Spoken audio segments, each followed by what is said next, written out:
મોડાસા તાલુકાના જીવનપુરથી ગળાદર state highway પર વિસ્તરણ વન વિભાગની બેદરકારી સામે આવી છે।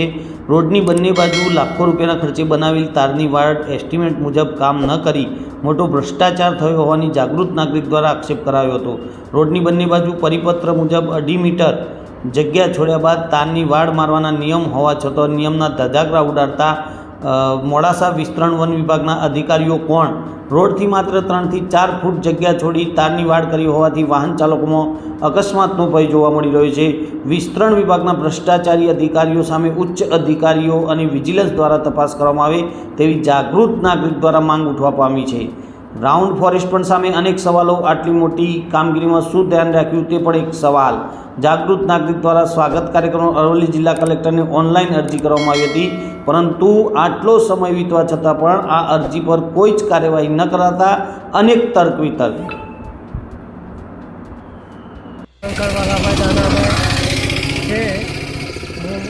બામણવાડ ગામનો રહેવાસી તાલુકો મોડાસા।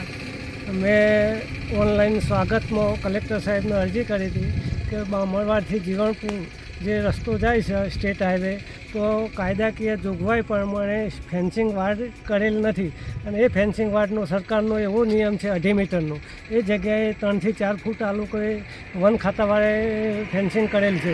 મેં સ્વાગતમાં અરજી કરી હતી, સ્વાગતવાળાએ તપાસ આપી, તપાસ કરતો માલુમ પડ્યું કોઈ જગ્યાએ 3 છે, કોઈ જગ્યાએ 4 છે અને વધારે 5 ફૂટ છે, એથી વધારે કોઈ જગ્યાએ નહીં। ખરેખર આ ફેન્સિંગ વાડ 2.5 મીટરનો નિયમ છે, તો 2.5 મીટર છેટા ઉખાડીને કરવી જોઈએ આ લોકોને। જો વન ખાતાના અધિકારીઓને આટલી ખબર ના હોય 2.5 મીટરના રેશિયાની, તો એક્સિડન્ટ થાય તો જવાબદાર કોણ રહે? આમાં સરકારનો એવો નિયમ છે કોઈ પણ વાહન વ્હીકલ બગડે તો રોડની સાઈડમાં પાર્ક કરવાનું હોય છે, એ જગ્યાએ રોડ ઉપર રહે અને આમાં એક્સિડન્ટ થવાનો ભય રહે। એટલે તાત્કાલિક આની અસર થવી જોઈએ અને તાત્કાલિક ફેન્સિંગ વાડ નીકળવી જોઈએ। અસ્તુ ભારત।